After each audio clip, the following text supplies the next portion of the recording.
What's good, y'all? Welcome back.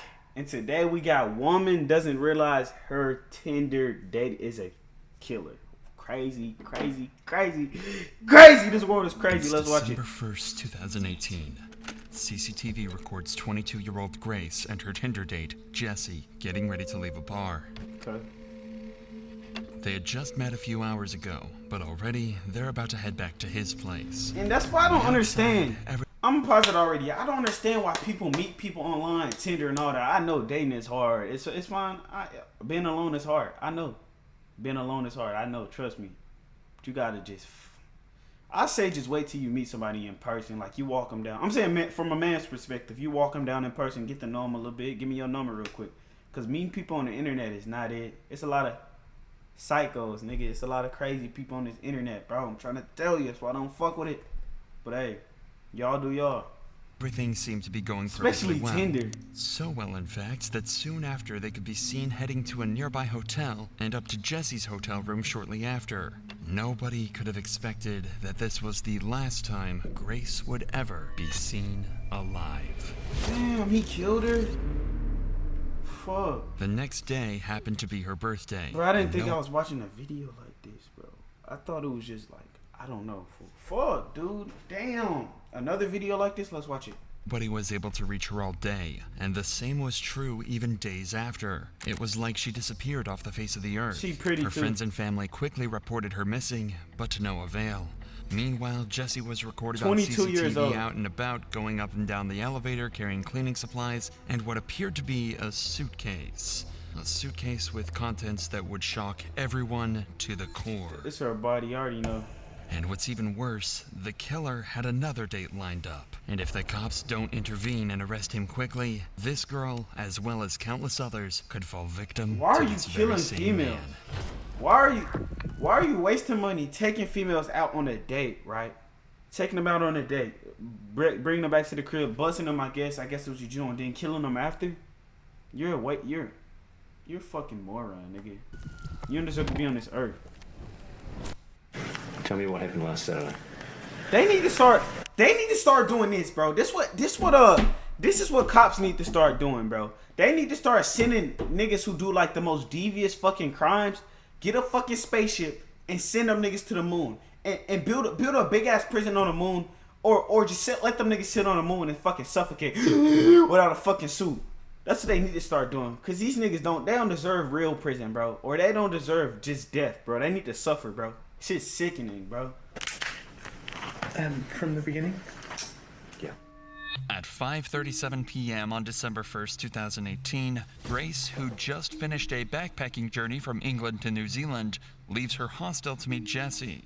Meanwhile, Jesse is having pre-date drinks at a local bar, downing several beers before the date begins. In fact, as he leaves the bar, you can still see at least 4 empty bottles sitting on the table. They meet in a popular spot where there's plenty of people, making Grace feel Dang, safe she ain't while even she know meets she her was date gonna for the die, first bro. time. But this will be a false sense of security, as Jesse has no plans to try anything untoward in public. He's going to wait until they're alone. Suspecting nothing, Grace accompanies Jesse to a bar where they drink together for over an hour before they head for a Mexican bar at 7:15 for more drinks. Bro, I ain't even know I was watching a video like this today. That's why I was like, fuck, dude. I thought this was just like she got away or some shit, but he killed her, fool. And it's fucked up. I hate to see a pretty lady just get killed by some fuck over. That's why I said what I said, bro. Fuck this nigga, bro. Fuck this nigga. And yet another bar named Bluestone Room around 8:30 p.m. This will be where Jesse tries his luck and sees if he can get a little closer to Grace. At 8:54, they share their first kiss. This is when Grace. Jesse takes a trip to the bathroom and where Grace sends her very last message to anyone, telling her friends that it's going amazingly well and that she just clicks with him so well. I feel so She's sorry for probably you, baby. excited to spend the night with a man that she genuinely likes. She could have had no idea that instead, he was about to end her life in one of the most horrific ways possible. She's a fucking dickhead. The next morning, Grace's phone starts to receive a ton of messages. Outplayed. Capture your best. R.I.P. you, baby Outplayed Grace. automatically saves your I'm game's sorry, baby highlights, Grace. making it easy. I pray for you. I'm praying for you. It's her birthday, and there are plenty of friends who want to send her their best wishes. Each and every one of these messages goes unanswered. The first sign You that gonna something kill her is before her wrong is at birthday? 8 a.m. when Jesse enters the very same elevator, this time on his You gonna kill this woman on her birthday, the day before her birthday. You're a sick ass bitch. zone, throwing the camera a suspicious glance. If you think he's just getting the birthday girl a morning coffee, then think again. During that night, Jesse killed Grace by strangulation, and now he's going to try and do everything he can to cover up his crime, and he needs to do it quickly, because he's already got another potential victim lined up. By 8:07 a.m., Jesse is in town and about to start the most eerie shopping trip possible. He starts at the warehouse on Elliott Street, where he buys a suitcase that he plans to hide Grace's body in. He checks out the width and depth of the suitcase to make sure it'll fit her, so he can dispose of her body before anyone Why can kill catch her, him. though? Why Then, kill her? 25 minutes later, he makes his way to another store, where he buys a number of cleaning products that will be used to clean up the murder scene. Then he returns to his apartment for a number of hours, reappearing at 10:42 a.m. before he jumps in a taxi and Apex car rental Why where go he through the rents a struggle car. of killing her though? But it's why? what he does Why? next that's truly shocking, and puts pressure on the cops to discover and solve his murder as quickly as possible. As Grace's body lies in the apartment, Jesse goes on a date with another girl he'd met on Tinder. Given that he has all the equipment ready to hide one body, it's speculated that he planned this to be his second victim of the day. As he arrives at the bar, Jesse is wearing exactly the same clothing that he wore the night before, possibly the same clothes that he wore when he killed Grace. We are not sure whether Kempson was as pushy in his initial messages to this girl, but what we do know is that the conversation he struck up with her during the date not only brought up some major red flags, it downright terrified her. Allegedly, he wanted to talk to her about where to hide a dead body from the police. Right away, the date is over, and this girl's instincts may have just saved her life. It's hard to imagine the horror that she would have felt when she learned the truth about the man she just walked away from, certain that he likely had the same fate lined up for her as he did with Grace. He weird. At 8:56 p.m., we can see Jesse carrying a piece of equipment back to his apartment. More precisely, it's a carpet cleaner, and he's going to try and use that carpet cleaner to try and remove any trace of Grace's presence at his apartment. He's even got 2 bottles of cleaner in his hand, making sure he's got enough to get the job done. He's a fucking 30 minutes idiot. later, and we're greeted with the product of all his hard work. He's about to try and hide the body. He reappears in the elevator with a trolley carrying several luggage bags, one of which is the suitcase that he'd bought earlier that morning. It's way too heavy to carry, as inside is Grace's dead body. Of course, he can't walk through the streets with this amount of baggage, which is exactly why he hired the rental car. Minutes later, he's loading the rental car with all of the baggage, ready to make the next move in his attempt to cover up this murder, hiding the body in a place he thinks no one will find it. The next morning at 7 a.m., Jesse buys a shovel and heads back to his apartment, Fucking where he moron. collects some clothing to take to the dry cleaners, destroying more potential evidence of his crime. But he's not done there, as he stops off at a random trash can, tossing a large trash bag inside. Then Jesse takes his rental car for a deep clean, paying particular attention to the rear of the vehicle, where he had stashed the suitcase containing Grace's How are they body. getting all this footage, And with nigga? that, his work was done. For the next 2 days, Grace's family and friends go through turmoil. Nobody has heard from her. She hasn't posted on any social media. Stop meeting people online. For all females especially. Stop meeting these fucking sicko weirdos online. They get no pussy for real. That's why they even came in her online. I don't know why he killing niggas though. That's weird. And she isn't answering either of her 2 phones. Her family report her missing to Auckland police on December 5th. Weirdo. Grace's father, David, even flies to Auckland and makes a heartfelt appeal for his daughter's safe return. Grace has been missing for several days, and as a family, we've been extremely concerned. I need to order some food, but I'm in the middle of a game. Let's use Lifer, an app that integrates with the game that you're playing to order food from the Bro, I don't care, bro. I ain't gonna lie. And for her welfare.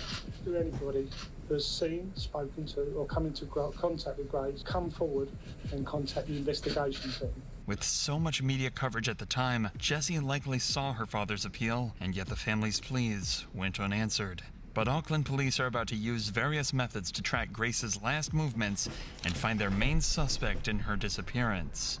They're able to find out she was on a date with a mystery man, and after poring over hours of surveillance footage, they find the last person she was with and track him back to his apartment.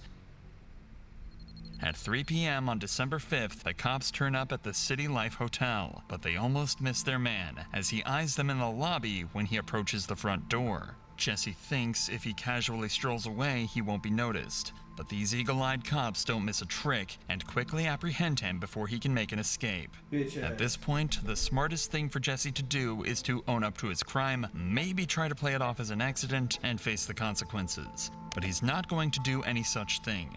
In the interrogation room, he plans to lie his way out of this, but he's completely unaware that the cops have already seen every move from the night of the murder and have about as much evidence as they could possibly ask for. You're a jackass. Bro, how you gonna get caught on video? He has no How is your dumb ass gonna get caught doing all this shit on video? Buying a cleaning supply, bringing the body out the hotel, bringing a shovel to the damn shit. How are you that stupid? How are you that stupid? No, I really wonder, how are you that stupid? How are you that stupid? How? How? You're a moron, nigga.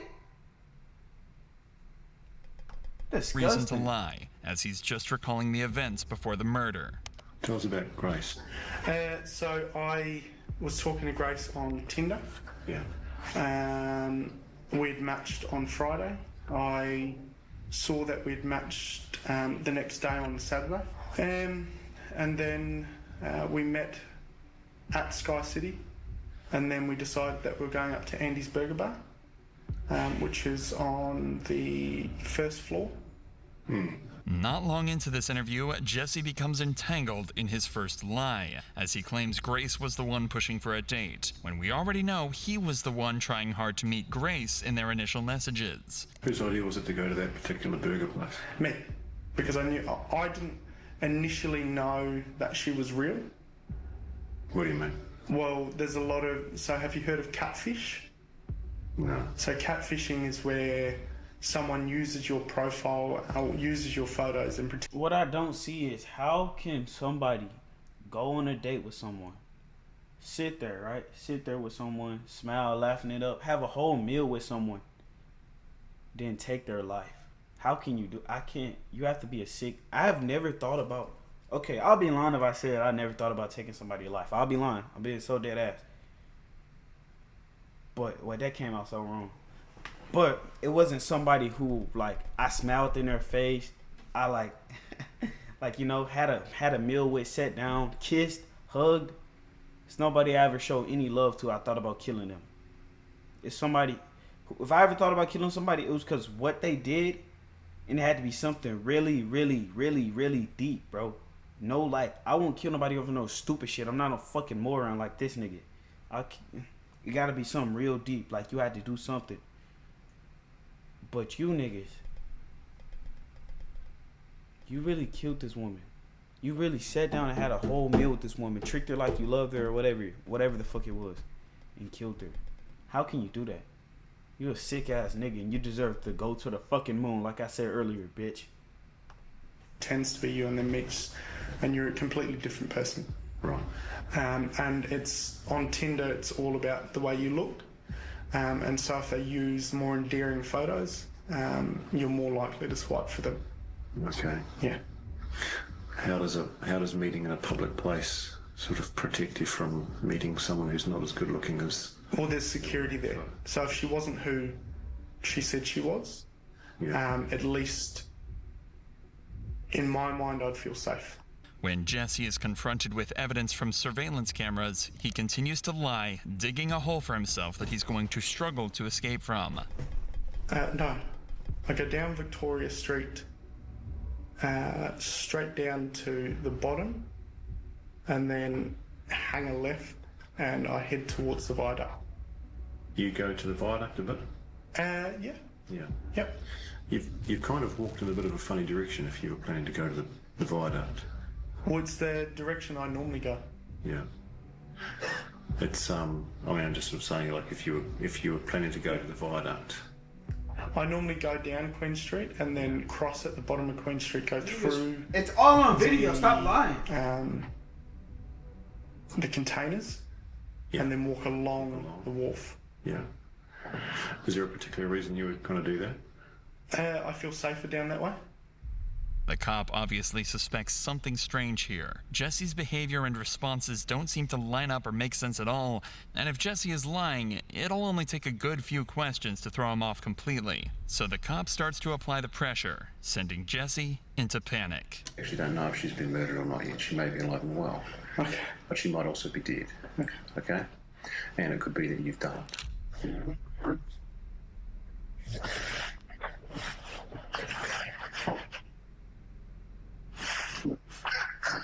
Hey, I just want to ask a question. Am I being arrested for something I didn't do? You haven't been arrested, mate. Oh. No. Holy. He's not being arrested just yet, but Auckland police are convinced Jesse is either behind Grace's disappearance or is at least involved. And the more they investigate this case, the more evidence they find to suggest Jesse is the one responsible. It's not just the surveillance footage that helps. How you gonna commit the crime and you start panicking when they when you think you're about to get arrested for what you did? You're a dirtball bitch. If you gonna do the shit, own up. Stop being a bitch. Solve this case. Remember the new suitcase and cleaning products Jesse bought the morning after? Well, believe it or not, they were all bought on Grace's credit card, as well as an extra night's stay at the City Life Hotel. In fact, How stupid is this nigga? How stupid are you? Dead ass. Did you spend so you killed the woman and used her credit card to buy all the shit? You're stupid. You're so fucking stupid. You're so stupid. it's very possible he paid for his second date on Grace's credit card. He's dumb. An extra day at the hotel should give Jesse time to clean up the mess, but it's going to take more than a carpet cleaner to get rid of the evidence. When police search his apartment, they find traces of Grace's blood. The credit card payments, the witness testimony, cell phone locations placing Grace and Jesse together, and the staggering detail found in the surveillance footage backed their suspect into a corner, and in his second interview on December 7th, they left Jesse no choice but to confess. A confession that would soon lead into one of the most interesting but troubling defenses ever used in court. They were talking to me about 50 Shades of Grey, which is a sex fantasy movie that's out. We started having sex. At first it was just normal. It was very placid. And then she asked me if we could get into bondage. And then all I remember is falling asleep in the shower. I need to stop. I need to go. Would you like some fresh air? Yeah, please. I was in shock and I didn't know what to do. I went downstairs and I was just, I don't know, I was all over the place. I didn't believe what had happened. I was just terrified and scared. I thought that she had gone. I thought she had left. Pathologist, specialist doctor will perform a post-mortem. Yeah. They're very skilled at establishing people's causes of death. Do you understand that? I went to the warehouse at the atrium.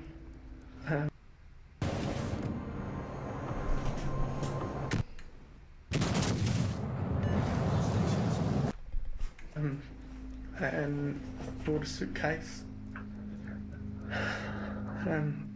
I went back and I was just in shock because it just didn't seem right. I left to go and get cleaning products. So I messaged a friend and said I'll meet you at Revelry. After finishing drinks with her, I got back to City Life. And the whole time I just kept saying, I'm sorry. And then I went downstairs and I grabbed the porter thing. Bro, I can't watch this shit, bro. And I put the suitcase. All this crime shit, bro, I'm finna start watching this shit, bro. This shit ruining my brain and shit. I'm already fucked up enough, bro. This probably be my last crime video. On top of the porter thing. I'm tired of this shit. I drove the hire car into Wilson's car park and parked it. I woke up the next day at about 5 a.m. and drove the car out to Cumu at first. I picked up a shovel from ITM at Cumu. I ended up driving towards the Waitakaries. I went into the bush, I dug a hole, I went and got the suitcase and I covered the hole, and then I drove. Where is her possessions? I threw them in the rubbish. Whereabouts? Albert Park, rubbish. Right, so what items of her property have been disposed of in Albert Park? Everything. All of her clothing? Everything that was in the room. Whereabouts did you clean the car? The outside of the car? I think it was in Henderson. I don't know West very well. Okay. And what did you use to clean the car? A water blaster thing from a car cleaning place. Did she have any injuries? Not that I can remember. I was just panicking. Did you inflict any injuries on her that caused her to die? No. Did you kill Grace Millane? Okay. And you're under arrest for the murder of Grace Millane on or about the 2nd of December. Okay. You understand? Yep. Did you intend to cause her death? No. Are you ready to take us to where she is? The media called it the 50 Shades of Grey defense. The idea is that someone may consent to being harmed during intimacy knowing the dangers involved. If they made no indication to stop, then it would be seen as an accident, and the person responsible shouldn't face a murder charge. But this defense has always been seen as more of a scapegoat, used by lawyers to try and get their defendant off with a lighter sentence, which in this case would be manslaughter. This doesn't change what happened after Grace's death, and the disturbing series of events uncovered during the investigation. From December 1st, the day before the date, all the way to December 7th, cops found Google searches made by Jesse looking for a place to hide the body. He'd also taken photos of Grace's body before and after he packed her into the suitcase. They found Grace's body on December 9th, 2018 in the Waitakere Ranges just outside of Auckland. It was determined that she was strangled and had bruises on her arms and chest consistent with being pinned down. In New Zealand, there's no such thing as first-degree or second-degree murder. All charges are treated the same, carrying a life sentence. That meant there was no investigation into the premeditation. All that mattered was if Jesse killed her or not. It was that simple. Jesse maintained his innocence, but was eventually found guilty, and on February 21st, 2020, he was sentenced to life in prison with a minimum non-parole period of 17 years. After his trial, 2 more women came forward and claimed Jesse had assaulted them after they met him on Tinder. Damn. He was found guilty on those charges as well, adding another 11 years to life added to his sentence. Weird ass nigga. Alright, bro. Monday.com is the best. We out!